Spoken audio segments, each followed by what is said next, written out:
morning, sir. Good morning sir.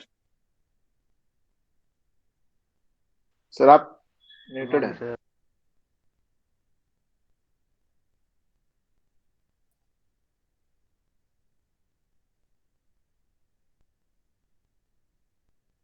Sir आपने sir खुद को आपने म्यूट अपना कर रखा है। सर आपने अपना म्यूट कर लीजिए।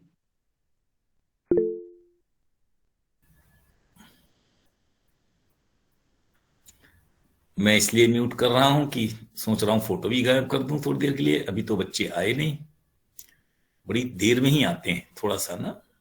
वैसे तो 75 हो गए हैं। हाँ, good morning Ritu everybody. Good morning sir. हाँ, गुड मॉर्निंग गुड मॉर्निंग। मैं आज जो टॉपिक पढ़ाने जा रहा हूं दैट इज इन्फ्लेशन। कल किसी ने कहा था that is not in your course. I do agree, but because of certain reasons we teach this topic. Time भी है। गुड मॉर्निंग बेटा Nazneen. We have enough time, number 1। Number 2, सबसे ज्यादा क्वेश्चंस कहीं भी आईएएस पीसीएस या किसी भी एग्जाम में इंडियन इकोनॉमी में भी इसी से आएंगे। और ये टॉपिक वैसे बहुत बड़ा है, I won't be able to teach the whole of it, लेकिन मैं इसके कुछ बेसिक कंसेप्ट्स बता देना चाहता हूं क्योंकि आगे जाकर आपको पेपर 1 में भी इसकी बड़ी जरूरत पड़ेगी। So we start with the topic inflation. What is it?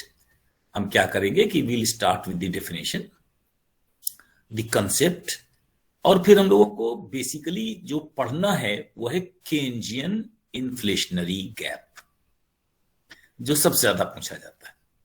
इसके अलावा micro effects of inflation and social effects of inflation. तो यहीं से मैं शुरू करने जा रहा हूं। I start with the presentation.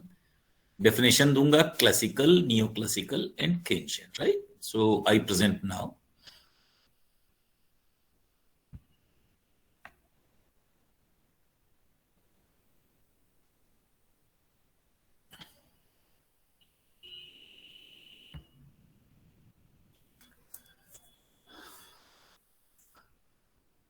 We are starting with inflation, right? तो पहले तो we'll try to give one definition.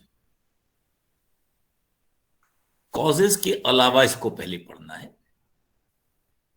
एक सामान्य डेफिनेशन देंगे, a general price rise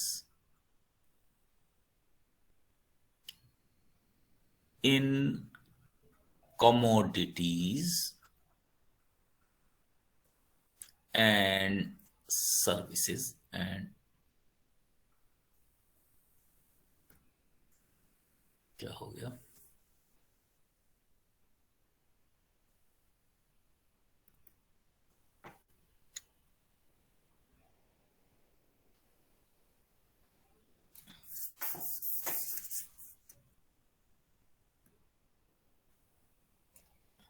Is it clear ना? लेकिन आ नहीं रहा है। It's not able, I'm not able to write. Could you see this screen? Yes sir. Yes, sir. Yes sir. But due to certain reasons, it's not working.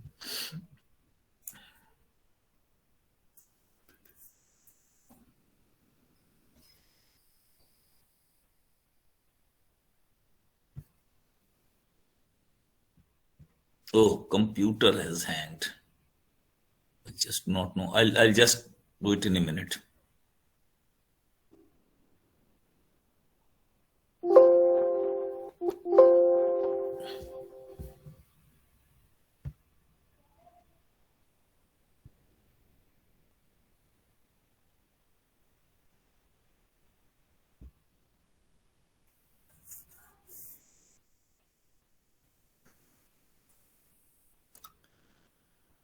Now can you see it?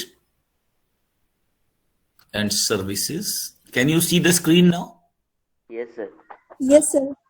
Okay. And fall in the value of money. This is a simple definition that we are discussing. General price rise means prices are rising. When we say this, we mean over a long period of time. Now, how much long we are not discussing. We can call it sustained. That means the price rise is being sustained. सामान्य वृद्धि वस्तुओं और सेवाओं की कीमतों में ये जो सामान्य है कैसी है, sustained over a period of time, लगातार आगे बढ़ती चली जा रही है। और वैल्यू ऑफ मनी घटता जा रही है, मुद्रा का मूल्य निरंतर घटता जा रहा है। ये एक जनरल परिभाषा है, काम चलाऊ परिभाषा है, will discuss it bit letter also.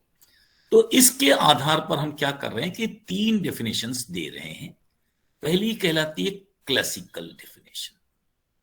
जब हमने कहा टर्म क्लासिकल, हमारा सिंपल मीनिंग है फिशर एंड अदर्स से, और इसको मुझे लिखने की जरूरत भी नहीं है क्योंकि आपको मैंने पढ़ाया है MV is equal to PT, price rise. Price rise का मतलब है बढ़ते चला जाना। तो डेफिनेशन के हिसाब से क्या होगा कि M बढ़ेगा तो P बढ़ेगा। तो according to quantity theory, inflation is caused by increased money supply। ये एक बहुत पुरानी डेफिनेशन है, इंक्रीज्ड मनी सप्लाई। इसका कोई मतलब नहीं है, लेकिन इसको हमें आगे एक्सप्लेन करना है किसी वजह से, इसलिए मैंने इस डेफिनेशन को लिया। दूसरी डेफिनेशन है पीगू की। पीगू माने नियो क्लासिकल। ध्यान से देखिए, मैंने मार्शल नहीं लिखा है, मैंने पीगू लिखा है। More money chasing less goods. बिल्कुल सिंपल परिभाषा है, लेकिन इसमें बहुत अंतर आ गया। इसमें और इसमें बहुत अंतर आ गया। यहां पर अगर आप देखें तो there can be 5 situations of inflation. पहले वाले में से केवल एक सिचुएशन है, दूसरे वाले में 5 सिचुएशंस हैं। मनी सप्लाई बढ़े, कमोडिटीज भी बढ़े, कमोडिटीज एंड सर्विसेज भी बढ़े, ये भी बढ़ रहे हैं, ये भी बढ़ रहे हैं, but money supply is rising faster. मुद्रा की पूर्ति 10,000 से 20,000 हो गई, कमोडिटीज 10,000 से 15,000 हो गई, तो भी इन्फ्लेशन होगा। यानी अगर कमोडिटीज बढ़ रही हैं तो भी इन्फ्लेशन होगा। मनी सप्लाई ज्यादा तेजी से बढ़नी चाहिए, या money supply rises, commodities remain same, तब भी इन्फ्लेशन होगा। ये इंपॉर्टेंट नहीं है दोनों तीनों, मैं सिर्फ समझाना चाह रहा हूं। Money supply rises, commodities decline, तब भी प्राइस राइज होगा। अब आगे जो 2 सिचुएशन है वो देखिए। Money supply is constant, commodities decline, तो भी इन्फ्लेशन होगा।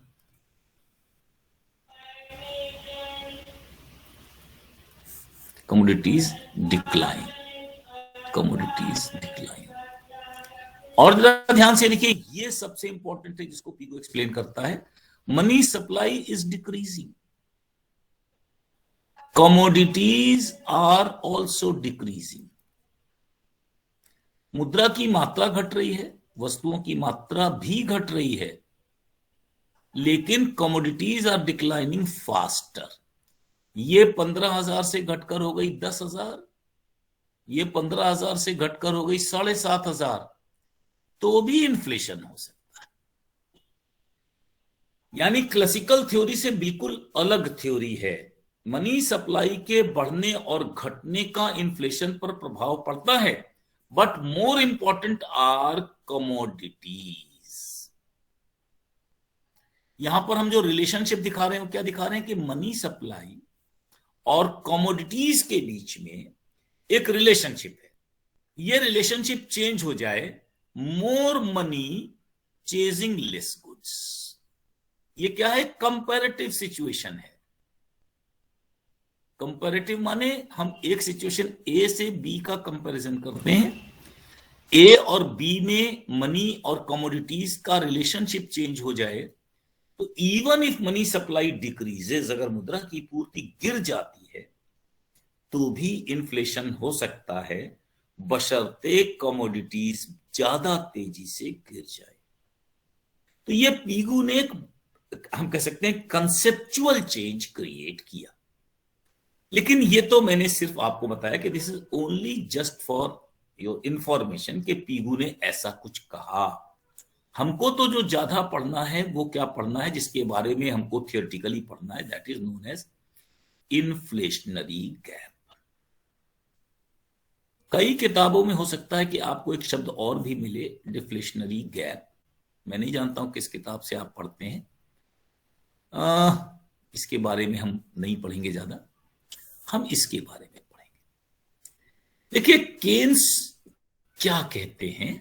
केन्स कहते हैं कि एक होता है पॉइंट ऑफ इफेक्टिव डिमांड। मुझे लगता है कि अब ये पेपर 1 में पढ़ाया जा चुका होगा।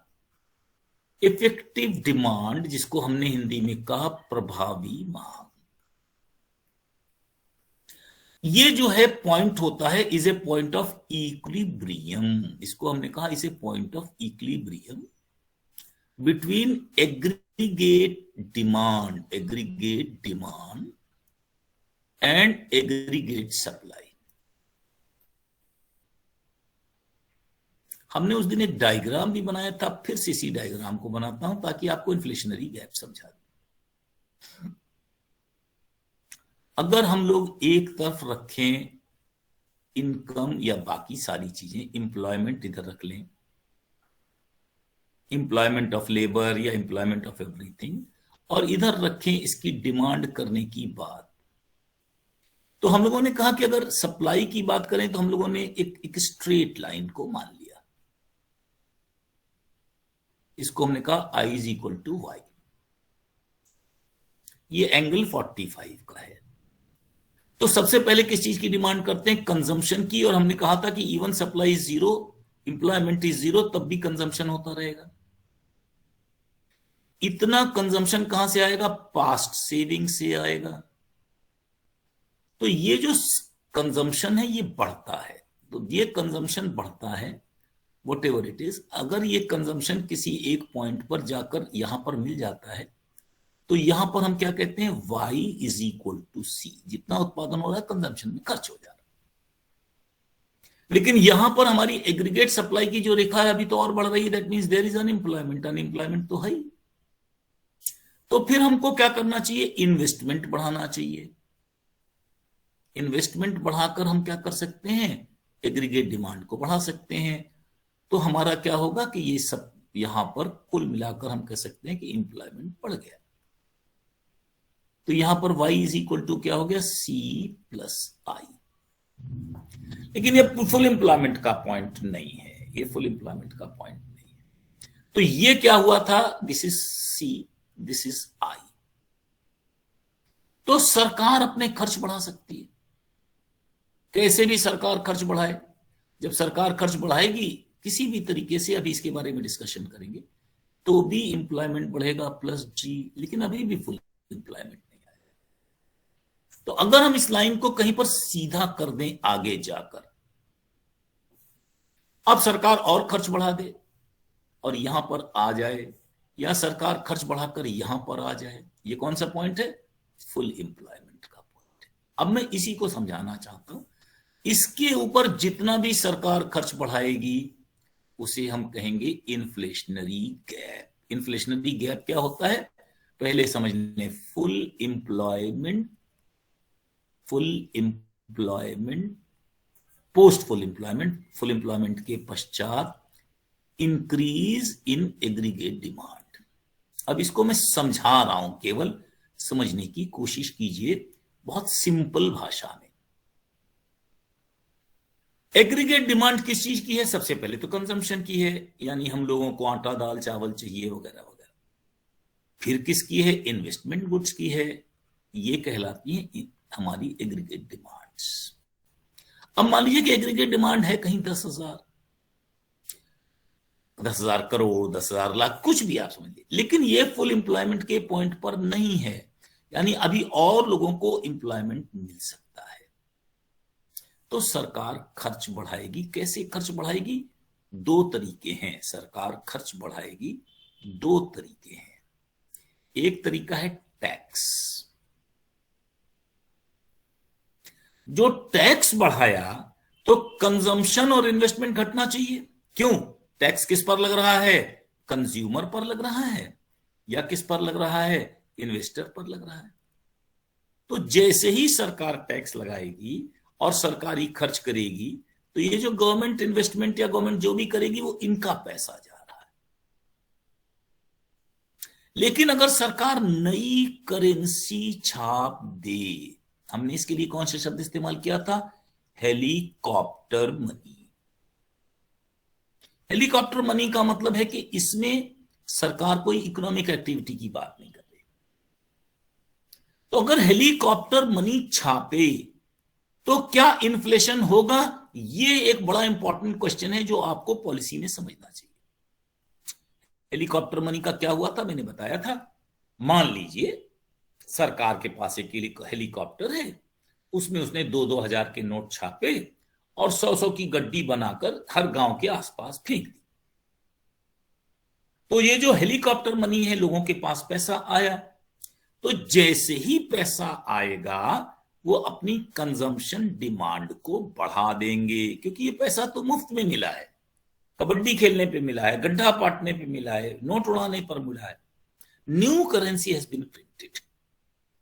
तो लोग जो हैं इसका क्या करेंगे? मार्केट में जाकर वस्तुओं की डिमांड करेंगे।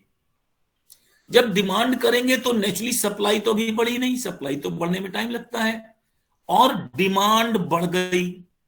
तो जब सप्लाई बढ़ी नहीं, डिमांड बढ़ गई, तो क्या बढ़ेंगे? प्राइसेस। केन्स कहते हैं ये प्राइस बढ़ना इज नॉट इन्फ्लेशन। बार बार इसको ही मैं समझाना चाहता था। यानी हर कीमत का बढ़ना मुद्रास्फीति नहीं है।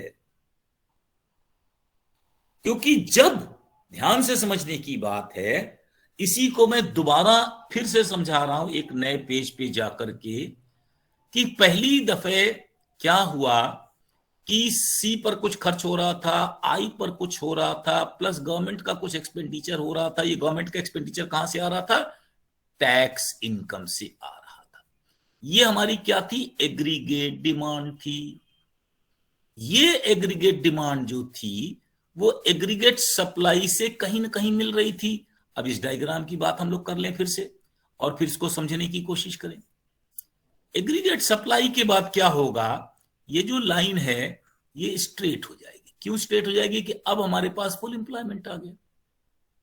ये कौन सा पॉइंट है? फुल एम्प्लॉयमेंट का पॉइंट। इसके बाद हम एग्रीगेट सप्लाई नहीं बढ़ा सकते, वी कैन नॉट। तो इस पॉइंट पर हम नहीं पहुंचे हैं। हमारे सी ने यहां पर काटा, इसको इन्वेस्टमेंट हो गया, ये हो गया गवर्नमेंट एक्सपेंडिचर, यहां पर काटा। तो अभी हमारा लेस देन फुल एम्प्लॉयमेंट है। Let this be called as full employment point and let's this call it less than full employment point. यहां पर हम हैं, कंजम्पशन भी हो रहा है, इन्वेस्टमेंट भी हो रहा है, गवर्नमेंट एक्सपेंडिचर भी हो रहा है। अब सरकार ने तो इनके पैसों से ही लिया था, यानी कुछ इसमें से लिया था, कुछ इसमें से लिया था, उसको खर्च करके इन्वेस्टमेंट बढ़ा दिया था। अगर सरकार ये खर्च नहीं करती तो हो सकता है कंजम्पशन और इन्वेस्टमेंट वाले या तो करते, या तो हो सकता है होल्ड कर लेते, पैसा छुपा लेते अपने पास भविष्य के लिए। But the government has taken it out and has invested in the market. तो इन्वेस्टमेंट हो गया, इन्वेस्टमेंट की वजह से एम्प्लॉयमेंट बढ़ गया। तो यहां पर एम्प्लॉयमेंट इतना है, यहां पर एम्प्लॉयमेंट इतना है। तो अगर केवल कंजम्पशन होता तो ये this was the point of effective demand. अगर सीआई होता तो this was the point of effective demand. यहां पर ये इफेक्टिव डिमांड का पॉइंट है, जहां पर ये कौन सी लाइन है? एग्रीगेट सप्लाई की। ये कौन सी लाइन है? एग्रीगेट डिमांड की। जहां मिले वहां इक्विलिब्रियम हो गया, लेकिन यहां फुल एम्प्लॉयमेंट नहीं आया। अगर फुल एम्प्लॉयमेंट नहीं आया तो अगर सरकार हेलीकॉप्टर मनी, में बार बार इस शब्द का इस्तेमाल कर रहा हूं, लेकिन आपका मतलब होना चाहिए मॉनेटरी डेफिसिट से। इसको क्या कह सकते हैं? मौद्रिक घाटा। सरकार अपना मुद्रा कहीं से मांग कर इस्तेमाल करे, रिजर्व बैंक से ले। हम लोगों ने क्या पढ़ा है कि रिजर्व बैंक केंद्रीय सरकार को ways and means advance 18,000 crore देता है, प्लस कुछ और पैसा देता है। उस सरकार ने उस पैसे से कोई भी कल्याणकारी योजना चलाई। कल्याणकारी योजना क्या चलाई? 1,000 रुपए हम किसानों को देंगे 6 महीने में, या वृद्धावस्था पेंशन देंगे 500 रुपए। अब इससे सरकार का कोई इन्वेस्टमेंट नहीं बढ़ रहा है ना, इसी को हम हेलीकॉप्टर मनी कहते हैं। सरकार ये पैसा बांट रही है। तब ये पैसा बांट रही है तो क्या होगा, ध्यान से देखिए। पहले ही दिन जब ये लोग जाएंगे तो मार्केट में जाएंगे, कंजम्पशन डिमांड बढ़ा देंगे। अब 1,000 रुपया मिला तो इन्होंने कुछ तो कोई कमोडिटी को मांगा, may be wheat, may be blanket, कुछ भी मांगा। इन चीजों की डिमांड तो बढ़ जाएगी। इनकी अगर डिमांड बढ़ी तो हम क्या कहेंगे, एग्रीगेट डिमांड बढ़ गई कंजम्पशन की, एग्रीगेट डिमांड बढ़ गई। एग्रीगेट डिमांड बढ़ गई लेकिन सप्लाई तो अभी नहीं बढ़ी, क्योंकि अभी तो कोई इंप्लॉयमेंट नहीं हुआ, कुछ नहीं हुआ, डिमांड तो पहले बढ़ गई। तो जब ये सप्लाई नहीं बढ़ी तो क्या होगा, प्राइस राइज। तो ये जो प्राइस राइज है इसको केन्स इन्फ्लेशन नहीं कहते, नो इन्फ्लेशन। बस इसी को समझाना चाहता हूं, इसको इन्फ्लेशन नहीं कहते। जबकि क्लासिकल और शास्त्री क्या कहते हैं, मनी सप्लाई बढ़ने से या मनी ज्यादा वस्तुओं से ज्यादा हो जाए तो इसे इन्फ्लेशन। केन्स कहते हैं दिस इज नॉट इन्फ्लेशन। फिर ये क्या है, ये प्राइस राइज क्या करेगी, ध्यान से देखिए। इस प्राइस राइज से सबसे पहले बढ़ेंगे प्रॉफिट्स। क्यों, सामान बना था 100 का, बिक रहा है 150 का। क्यों, क्योंकि डिमांड बढ़ गई लेकिन सप्लाई नहीं बढ़ी। तो देयर इज ए मिसमैच। तो जैसे ही प्रॉफिट बढ़ेंगे इन्वेस्टर मॉनेटरी इन्वेस्टमेंट बढ़ा देगा। मौद्रिक निवेश, ये शब्द क्या है, मौद्रिक निवेश, मॉनेटरी इन्वेस्टमेंट। अब क्योंकि मौद्रिक निवेश के बाद क्या हुआ कि इतने लोग अनएम्प्लॉयमेंट थे, बैठे थे यहां पर, जो अनएम्प्लॉयमेंट की पोजीशन थी, इनको नौकरी मिलने लगेगी तो क्या बढ़ जाएगा, रियल इन्वेस्टमेंट बढ़ जाएगा। रियल इन्वेस्टमेंट बढ़ जाने से क्या हो जाएगा, आउटपुट बढ़ जाएगा। और जैसे ही आउटपुट बढ़ा प्राइसेस वापस आ जाएंगे। इसलिए ये कैसा है, ये सस्टेन्ड राइज इन प्राइसेस नहीं। और ये कब तक होगा, गवर्नमेंट एक्सपेंडिचर बढ़कर अगर यहां आ गया तो ये फुल एम्प्लॉयमेंट हो गया। अब अगर मान लीजिए हेलीकॉप्टर मनी का इस्तेमाल किया, अब मान लीजिए आपने हेलीकॉप्टर मनी यानी नई मुद्रा छापी, लोगों के पास भेज दी, अब ये प्राइस राइज हुआ फिर से।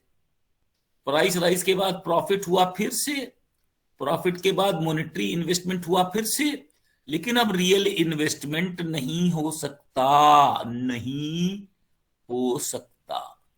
क्यों नहीं हो सकता, सारे लोग काम पर लगे हैं।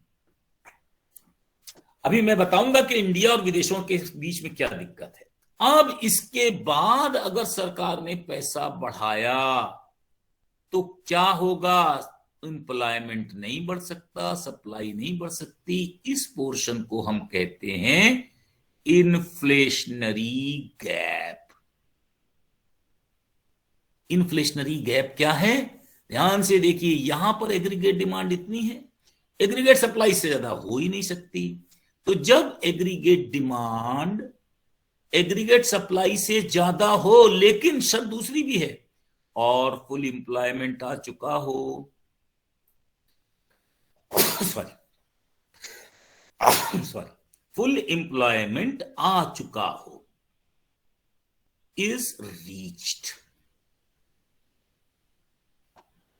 अगर फुल एम्प्लॉयमेंट आ गया हो और एग्रीगेट डिमांड एग्रीगेट सप्लाई से ज्यादा हो जाए तो अब एम्प्लॉयमेंट तो बढ़ नहीं सकता, आउटपुट तो बढ़ नहीं सकता, तो क्या बढ़ेगा, प्राइसेस।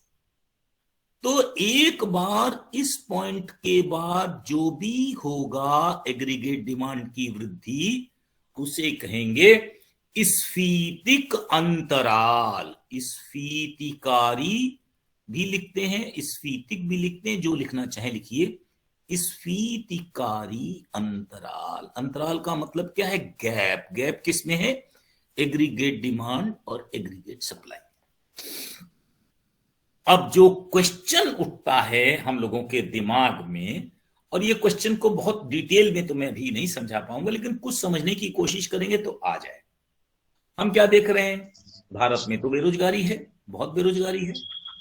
तो अगर अगर भारत में बेरोजगारी है,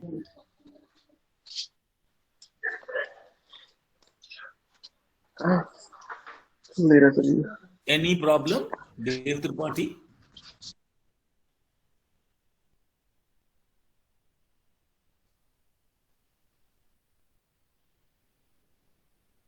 कम या कम होगा। तो हम लोग क्या कह रहे हैं, ध्यान से समझिए। अगर हम भारत में देखें तो हमारे पास लेबर बहुत मात्रा में अनएम्प्लॉयड है।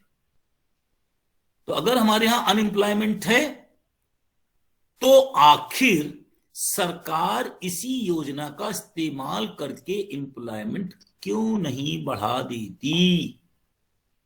यानी केंद्रीय योजनाएं विकासशील देशों में लागू क्यों नहीं होती, इसको हमको समझना पड़ेगा।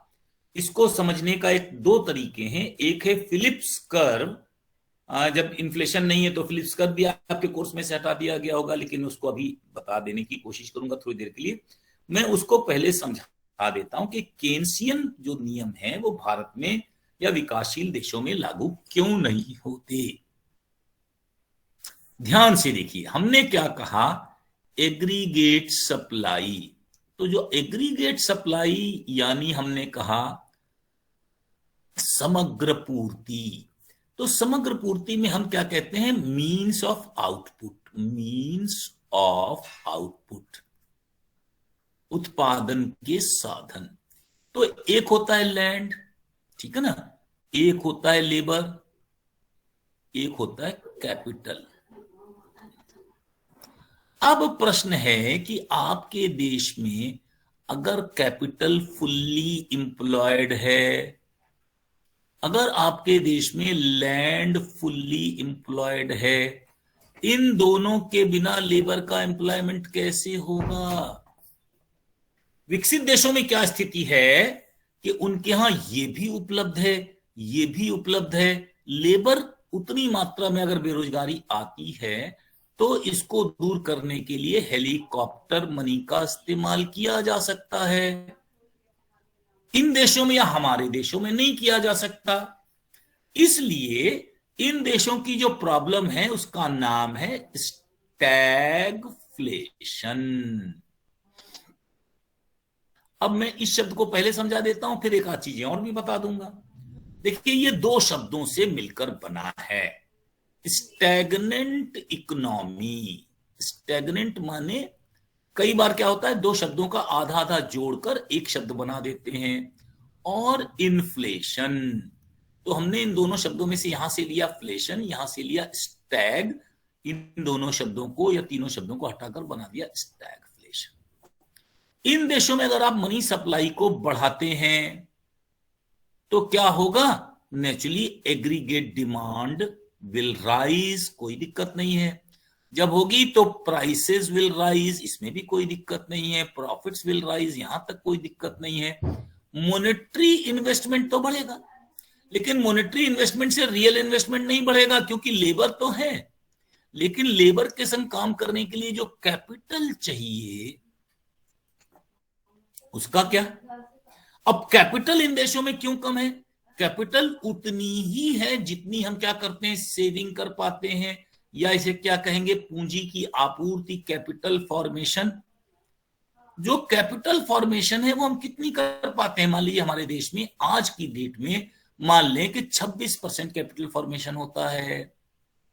अगर 26% कैपिटल फॉर्मेशन होता है तो capital output ratio, capital output ratio माने कितनी कैपिटल लगाकर कितनी आउटपुट को क्रिएट कर सकते हैं। मान लीजिए कैपिटल आउटपुट रेशियो 6:1 है, या मान ले 5:1 है। तो 26% कैपिटल है, 5 कैपिटल लगाकर एक उत्पादन होता है, तो 26 कैपिटल लगाकर हम कितना उत्पादन कर सकेंगे? मान लीजिए 5.02। तो हमारी ग्रोथ कितनी होगी? 5.02। इस ग्रोथ के लिए जितनी लेबर चाहिए वो पूरी तरह से एम्प्लॉय नहीं की जा सकती। तो जो लेबर है अकेले उसका एम्प्लॉयमेंट नहीं होता।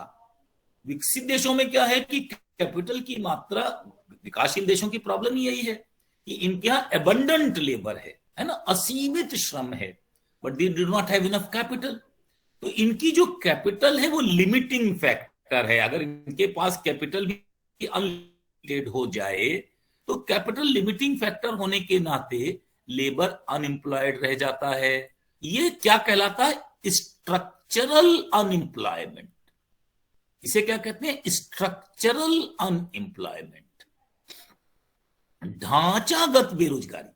हमारे देश का ढांचा ऐसा है कि टू मच लेबर और कैपिटल का फॉर्मेशन अब तो बढ़ा है, लेकिन कैपिटल फॉर्मेशन उतना नहीं हो रहा है। हमारे देश की टोटल लेबर को एम्प्लॉय करने के लिए जितनी कैपिटल चाहिए नहीं है। हम अपने देश की कैपिटल लगा रहे हैं, विदेशी कैपिटल भी लगा रहे हैं। केन्स की जो थ्योरी है वो किन देशों के लिए है? विकसित देशों के लिए है, जहां कैपिटल ज्यादा था और लेबर कम था, तो लेबर का एम्प्लॉयमेंट बढ़ सकता है because they can have a lot amount of capital. जब तक हम कैपिटल नहीं बढ़ा पाएंगे हमारे देश में इन्फ्लेशन तो बढ़ेगा किस दर से? मनी सप्लाई की दर से। और इकोनॉमिक बढ़ेगी किस दर से? कैपिटल फॉर्मेशन की दर से। तो कैपिटल फॉर्मेशन की दर यानी पूंजी निर्माण की दर हमारे देश के ग्रोथ को डिटरमिन करती है। हमारे देश का ग्रोथ कैपिटल के फॉर्मेशन पर निर्भर करता है। और केन्जियन थ्योरी में जो इन्फ्लेशन की बात की गई है उस पर निर्भर नहीं करता। इसलिए भारत सरकार अब क्या चाहती है कि इन्फ्लेशन को 3-4% पे रखें, इससे ज्यादा पे ना रखें, क्योंकि इन्फ्लेशन बढ़ाने से भी इकोनॉमिक ग्रोथ, जो केन्जियन थ्योरी ऑफ ग्रोथ है कि फुल एम्प्लॉयमेंट, तो हमारे यहाँ फुल एम्प्लॉयमेंट है, कैपिटल का फुल एम्प्लॉयमेंट है, कैपिटल इज स्केर्स, हमें विदेशों से कैपिटल मंगानी पड़नी है। लैंड के बारे में भी अगर आप देख ले तो जो थोड़े दिनों पहले तक 100 रुपए गज जमीन थी वो 1000 गज, 10,000 रुपए गज, 1 लाख रुपए गज होती जा रही, क्योंकि लैंड की भी उतनी अवेलेबिलिटी नहीं है, लेकिन लेबर की अवेलेबिलिटी बहुत ज्यादा है। इसलिए हमारे देश में अनएम्प्लॉयमेंट, तो अनएम्प्लॉयमेंट का doesn't mean unemployment of labour but also mean something different. तो मैं पहले आपको ये 2 शब्द समझा चुका हूं, एक inflation, general price rise, sustained price rise of commodities, और एक स्टैगफ्लेशन। स्टैगफ्लेशन डेवलपिंग कंट्रीज की एक विशेष दशा है। जो इन्फ्लेशन और देशों में पाया जाता है, डेवलपिंग कंट्रीज में से हम क्या कहते हैं? स्टैगफ्लेशन कहते हैं, जहां इकोनॉमिक ग्रोथ काफी हद तक निर्भर करती है कैपिटल पर। मैं बार बार कह रहा हूं, स्टैग्नेंट का मतलब रुकावट नहीं है। ये शब्द कहीं अमेरिका में 1970 में इस्तेमाल आया था, अब हम लोग इसका इस्तेमाल करने लगे हैं। हमारी इकोनॉमी की ग्रोथ रुकी हुई नहीं है, स्टैग्नेंट नहीं है, लेकिन इसकी ग्रोथ इन्फ्लेशन से संबंधित नहीं है। बस इसको समझने की कोशिश कीजिए। हम इन्फ्लेशन बढ़ाएंगे तो कैपिटल, जरूरी नहीं कि हमारी ग्रोथ तेज हो जाए। क्यों? क्योंकि हमारे देश में जितनी कैपिटल बढ़ेगी उतनी ही ग्रोथ होगी। तो हमारी जो ग्रोथ है that is being done through capital formation, और जो इन्फ्लेशन है वो इसको प्रभावित नहीं करता। तो जो इन्फ्लेशनरी गैप का कंसेप्ट है वो किसका है? केन्स का। एग्रीगेट डिमांड जब फुल एम्प्लॉयमेंट पॉइंट पर आ जाए, फुल एम्प्लॉयमेंट मैंने फिर से कहा मतलब है लेबर कैपिटल सबका, फुल एम्प्लॉयमेंट पॉइंट पर आ जाए, उसके बाद अगर सरकार डिमांड बढ़ाने की कोशिश करेगी, हेलीकॉप्टर मनी का इस्तेमाल करेगी, तो केवल इन्फ्लेशन होगा, ग्रोथ नहीं होगी। इसे इन्फ्लेशनरी गैप या इन्फ्लेशनरी गैप कहते हैं, या स्फीतिक अंतराल कहते हैं। अब मैं नहीं जानता हूं कि मुझे, क्योंकि आप लोग ने कहा था कि ये कोर्स में नहीं है, तो मुझे नहीं मालूम मैं फिलिप्स कर्व पढ़ाऊं या ना पढ़ाऊं, क्योंकि फिलिप्स कर्व का संबंध भी इन्फ्लेशन से ही था, और मुझे टाइप्स ऑफ इन्फ्लेशन भी पढ़ाने चाहिए थे। वो पढ़ाऊं कि ना पढ़ाऊं मैं समझ नहीं पा रहा हूं कुछ। तो इट्स सर पढ़ाइए। नहीं सर पढ़ाइए सर पढ़ा दीजिए सर। बड़ा डिस्टर्बिंग है, बड़ा डिस्टर्बेंस चल रहा है, मैं नहीं जानता हूँ। हाँ नहीं, फिलिप्स कर्व इंपॉर्टेंट इम्तिहान की दृष्टि से होती है एक चीज, एक जनरल होती है। मैं इसे शॉर्ट में बता देने की कोशिश करता हूं, चलिए, क्योंकि आई डो नॉट नो, क्योंकि इसका संबंध भी इसी से। लेकिन मैं सोच रहा था टाइप्स ऑफ इन्फ्लेशन या सोशल कॉस्ट पढ़ा देता। देखता हूं, मेरे पास टाइम की कोई कमी नहीं, वी विल मैनेज इट। मैं पहले कर देता हूँ, फिलिप्स कर्व भी कर देता हूँ, क्योंकि पिछले सालों में इम्तिहान में आई है, बट अगर इस साल कोर्स में नहीं है तो फिर नहीं होगा ना, ये भी समझ लीजिए। चलिए मैं थोड़ा सा आपको बता देता हूँ। This is for general information, course से संबंधित नहीं है। अगेन हाँ, फर्स्ट पेपर में नहीं हो सकती, इन्फ्लेशनरी गैप हो सकता है, फिलिप्स कर्व नहीं हो सकता। फिलिप्स कर्व मैक्रो इकोनॉमिक्स में नहीं पढ़ाना चाहिए, मैं थोड़ा सा हिंट कर दे रहा हूं, मैं ये नहीं कह रहा हूं। तो now we are coming to Phillips curve. देखिए पहली बात तो समझ लें कि जो फिलिप्स कर्व है ये AW फिलिप्स के नाम से प्रभावित है। मैं इसको बिल्कुल दूसरे ढंग से पढ़ाऊंगा भी, इसका मेरा मतलब उससे नहीं है, मैं थोड़ा सा इसका ग्राफ बता देता हूं। इन्होंने असल में ये जो फिलिप्स कर्व दी थी 1956 में, क्या कहा था उसको समझिए, और इसी के बाद एक बड़ा विवाद उत्पन्न हुआ। पहले तो मैं बता दूं कि फिलिप्स कर्व है क्या। वैसे तो ये रहने वाले स्वीडन के थे, लेकिन इन्होंने कहाँ का अध्ययन किया? ब्रिटेन का अध्ययन। स्क्रीन नहीं दिख रही है। कोई बात नहीं, अभी सर स्क्रीन नहीं शो किए हैं। अरे भाई एक सेकंड रुको।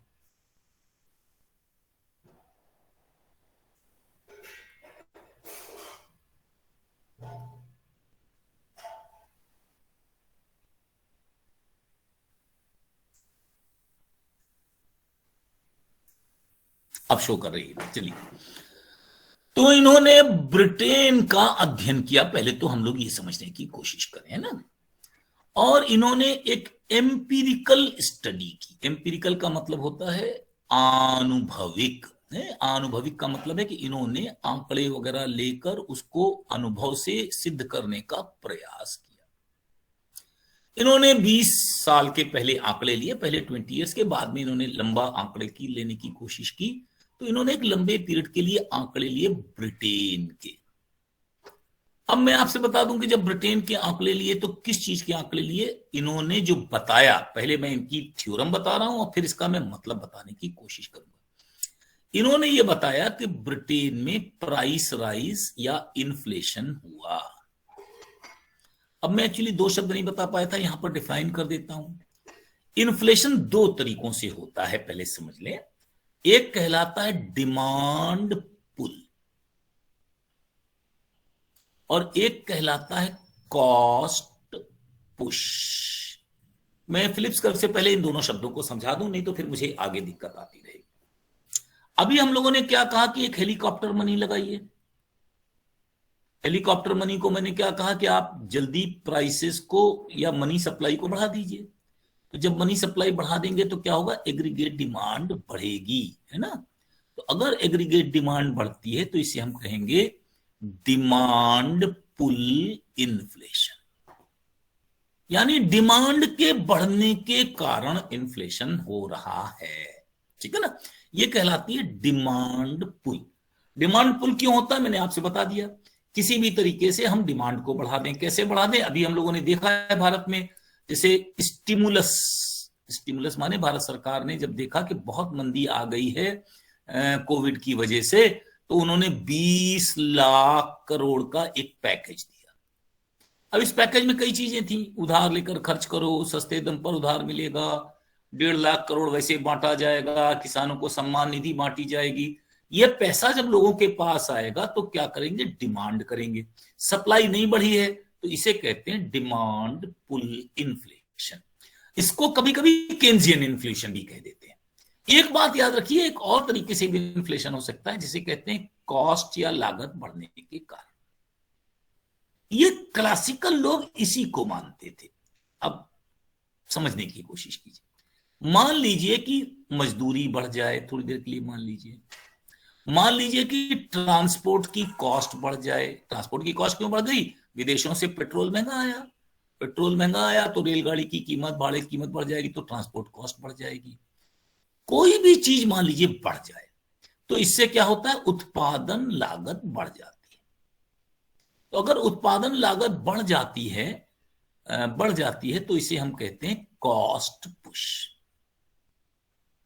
कॉस्ट पुश माने जब लागतों के बढ़ने से इन्फ्लेशन हो। डिमांड पुल माने जब मांग के बढ़ने से इन्फ्लेशन हो। तो इन्फ्लेशन के दो मुख्य कारण होते हैं, डिमांड पुल और कॉस्ट पुश। डिमांड पुल प्रायः सरकारी पैकेज के कारण होता है, सरकार के द्वारा दी जाने वाली सुविधाओं के कारण होता है। कॉस्ट पुश किसी भी कारण होता है, युद्ध आने के कारण हो सकता है, पेट्रोल के दाम बढ़ने के कारण हो सकता है, मजदूरों में एकता है, मजदूरों की लागत बढ़ा दें। वैसे मैं आपको बता दूं कि इन दोनों में एक कोई बहुत अंतर नहीं है कि सिक्के के मतलब पहलू है, डिमांड बढ़ी, कीमतें बढ़ी, जब कीमतें बढ़ी तो मजदूर हंगामा करेंगे कि हमारी तनख्वाह बढ़ा दो, तो फिर उत्पादन की लागत भी बढ़ जाएगी। तो दोनों एक ही सी चीजें होती हैं, लेकिन कारण अलग अलग होते हैं। तो वेज बढ़ने के कारण, पेट्रोल के दाम बढ़ने के कारण, परिवहन लागत बढ़ने के कारण, इन सबको हम कहते हैं कॉस्ट पुश। तो अब मैंने इन दोनों शब्द क्यों समझाया ये भी बता दे रहा हूं कि फिलिप्स महोदय ने जो ब्रिटेन का अध्ययन किया, उसकी सीमाओं में सबसे पहली बात यह है कि उन्होंने एक चीज पढ़ी। मैं यहां दिखा रहा हूं, आप रिलेशनशिप पहले एक डायग्राम से समझा रहा हूं।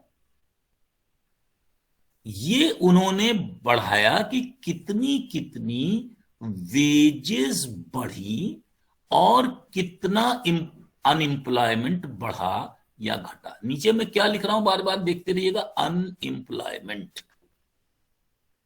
अब वेजेस किसकी बढ़ती हैं पहले समझ लीजिए। हमने बात की इंग्लैंड की, तो अब इंग्लैंड में दो सेक्टर होंगे, एक ऑर्गेनाइज्ड सेक्टर होगा, ऑर्गेनाइज्ड माने इंडस्ट्री, एक अनऑर्गेनाइज्ड सेक्टर होगा, माने कह सकते हैं हम कृषि और बाकी चीजें। तो मजदूरी संस्थागत रूप में कहां बढ़ती है? केवल इंडस्ट्रियल एरिया, है ना। मजदूरी कृषि क्षेत्र में बढ़ती है, हम ये लोग नहीं कह रहे कि कृषि क्षेत्र में नहीं बढ़ती है, लेकिन उसका नाप नहीं की जाती, हमेशा इंडस्ट्रियल वर्कर्स की ही नाप की जाती है।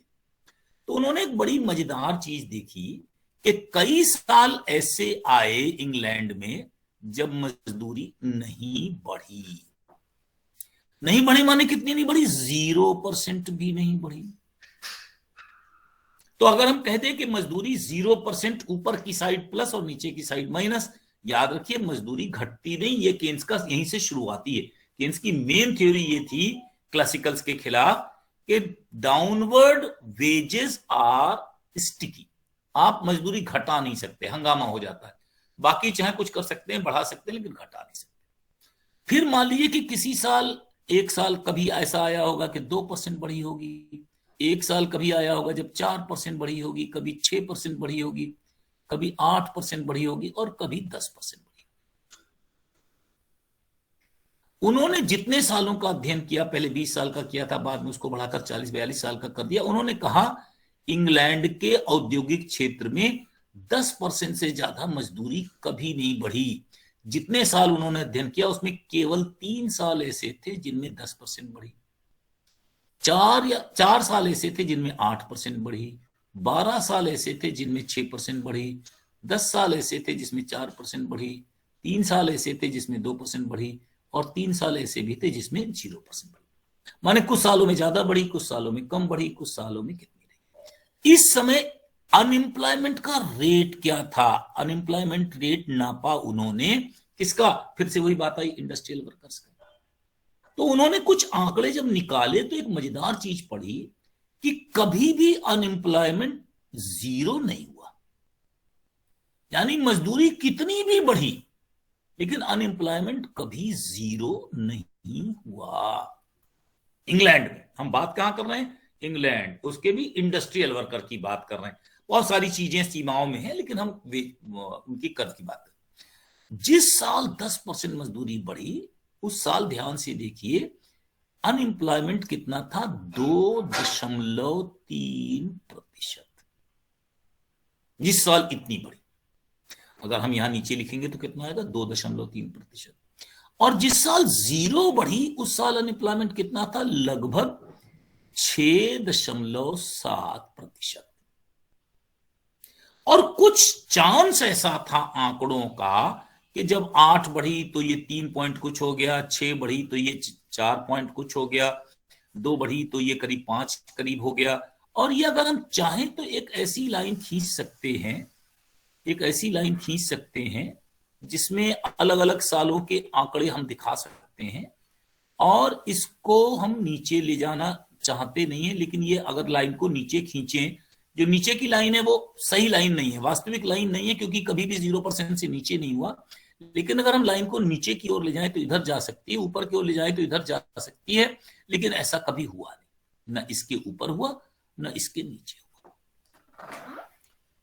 अब उन्होंने जो एक्चुअल फिलिप्स कर्व बनाया उसका आकार ये था, एक तरफ उन्होंने लिखा था मजदूरी दर, एक तरफ लिखा था अनएम्प्लॉयमेंट बेरोजगारी दर। ध्यान से देखिए, और इसमें उन्होंने जो बतलाने की कोशिश की कि जिस साल वेजेस बहुत ज्यादा बढ़े थे उस साल 2.3% बेरोजगारी दर थी। जिस साल बिल्कुल नहीं बढ़े थे उस समय 6.7% बेरोजगारी दर थी। माइनस में कभी हुई नहीं, लेकिन अगर इस लाइन को हम सीधे आगे बढ़ाएं तो ये शायद 7-8% के करीब जाए। इंग्लैंड में कभी इससे ज्यादा मजदूरी उस पीरियड के दौरान नहीं हुई।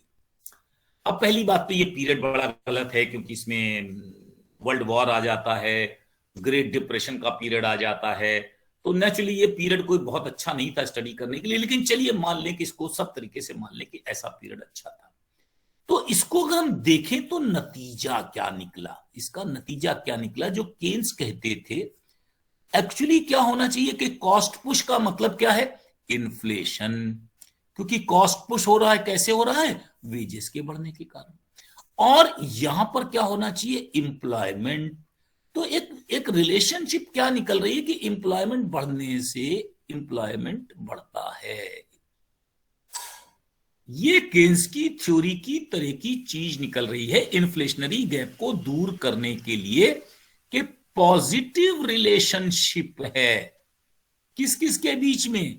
मैं बता रहा हूं, उन्होंने ये डायग्राम नहीं बनाया, ये डायग्राम तो केन्स के समर्थकों ने बनाया और ये बतलाया कि केन्स क्या कहते हैं कि अगर हेलीकॉप्टर मनी का इस्तेमाल किया जाए तो पॉजिटिव रिलेशनशिप पाई जाएगी। क्योंकि हमने देखा कि जिस साल मजदूरी ज्यादा बढ़ी थी उस साल बेरोजगारी घटी थी, जिस साल मजदूरी कम बढ़ी थी या जीरो बढ़ी थी उस साल हमारी बेरोजगारी काफी ज्यादा थी। तो उनके हिसाब से अगर इन्फ्लेशन रेट कम रहता है तो एम्प्लॉयमेंट थोड़ा कम होता है और इन्फ्लेशन ज्यादा होने से इन्फ्लेशन बढ़ता है। लेकिन हम बार बार कह रहे हैं कि इन्फ्लेशन रेट यहां पर जो हम लोग निकाल रहे हैं वो कितने के बीच में निकाल रहे हैं, 2 से लगभग 8% या 9% के बीच में ही लगा रहे हैं, इसके ऊपर की बात नहीं कर रहे। हम ये नहीं कह रहे कि इन्फ्लेशन अगर 100% हो जाएगा तो या कोई और समस्या आने की वाली होगी। हम लोग सिर्फ ये बता रहे हैं कि फिलिप्स कर्व को आधुनिक अर्थशास्त्रियों ने इस तरीके से जोड़ा कि इन्फ्लेशन लाने से पॉजिटिव इफेक्ट पड़ता है, इंपैक्ट पड़ता है एम्प्लॉयमेंट पर। इसको फिलिप्स कर्व ने अपने अनुभवों के माध्यम से सिद्ध करने की कोशिश की। अनुभव किसका है, इंग्लैंड का जो एक विकसित देश है। अनुभव किसका है, इंग्लैंड देश में ऑर्गेनाइज्ड वर्कर्स, इंडस्ट्रियल वर्कर्स का है। इसमें इनफॉर्मल वर्कर नहीं है, इसमें कृषि मजदूर शामिल नहीं है, इसलिए इसको भी नहीं माना जा सकता। ये अध्ययन का वर्ष क्या है, 1930, 35, 36 से लेकर के मान लीजिए 56 तक। तो उस पीरियड में क्या हुआ कि एक बड़ा भारी वर्ल्ड वॉर हुआ। उस वर्ल्ड वॉर के बाद का जो पीरियड होता है रिकवरी का होता है। आप देखा भी आपने, कोविड का पीरियड नीचे आया तो एकदम तेजी से रिकवरी हुई। तो ये पीरियड कैसा है, डाउनफॉल और रिकवरी का पीरियड है, डिप्रेशन का पीरियड है। तो इस पीरियड को भी हम लोग कोई बहुत अच्छा नहीं मान सकते। प्लस वेज पुश माने इन्फ्लेशन होता है, लेकिन इन्फ्लेशन के बहुत तरीके हो सकते हैं। तो पूरा अध्ययन एक तरीके से हम ये नहीं मान सकते कि 100% सही है, लेकिन केन्स की थ्योरी को सिद्ध करता है। और इसीलिए भारत सहित अधिकांश देशों ने जब अपनी प्लानिंग शुरू की सेकंड प्लान के बाद, या दुनिया के कई जगहों पर प्लानिंग जब हम लोगों ने शुरू की, तो कौन सा तरीका अपनाया, एक ये तरीका अपनाया कि अगर इन्फ्लेशन रहे तो हम लोग बहुत तेजी से आगे बढ़ सकते हैं।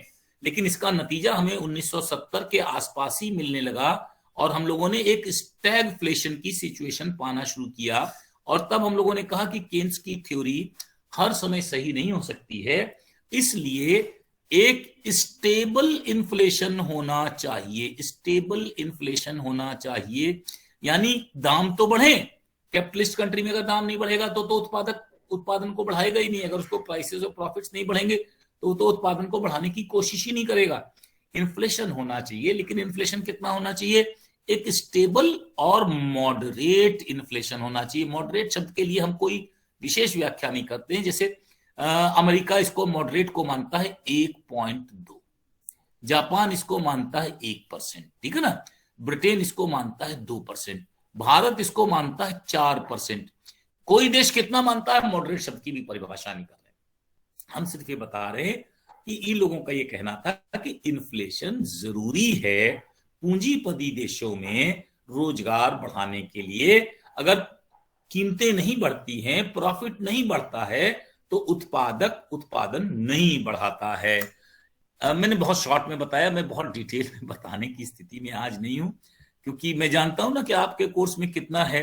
मैं तो इसमें कुछ और चीजें पढ़ाना चाहता था, डिफ्लेशन, कॉस्ट ऑफ इन्फ्लेशन, लेकिन क्योंकि आप लोगों ने इसके लिए पहले जोर दे दिया तो मैंने शॉर्ट में इसको भी पढ़ा दिया। कोर्स से तो डाइवर्ट हो गया। एक फिर मुझे लेक्चर कायदे से इन्फ्लेशन पर और लेना चाहिए, हो सकता है कि अगले वीक में ले लूं। उसके बाद फिर देखता हूं। तो संडे को ले लीजिए। संडे वनडे को भैया हमको भी छुट्टी चाहिए, हमारे पास बहुत क्लास है, एमए सेमेस्टर की भी है, बीए भी है, प्लस मैं रोजगार में थोड़ी हूँ, तुम लोग तो रोजगार में हो, मैं तो यूनिवर्सिटी से बाहर हूँ। मदद करने के लिए आपके लिए आ जाता हूँ, रोज मैं हाजिर रहता हूँ, लेकिन चलने दीजिए, वेडनेसडे थर्सडे ही हो जाएगा, क्योंकि जैसे ही ऑफलाइन क्लासेस होंगे हम थोड़ा तेजी से चल जाएंगे। पूरा पब्लिक फाइनेंस हमें ऑफलाइन पढ़ाना है, चिंता मत करिए। Okay sir, thank you. Thank you all. कोई सवाल नहीं है तो थैंक यू ऑल। हाँ विकास, अब से इसकी गारंटी ओमिक्रॉन। बोलो Sir, if inflation is directly proportional to employment, then it causes dilemma in the economy that what we increase. मैंने आपसे पहले कहा, inflation is not directly proportional. हम लोग क्या कह रहे हैं, inflation helps but a small moderate inflation only.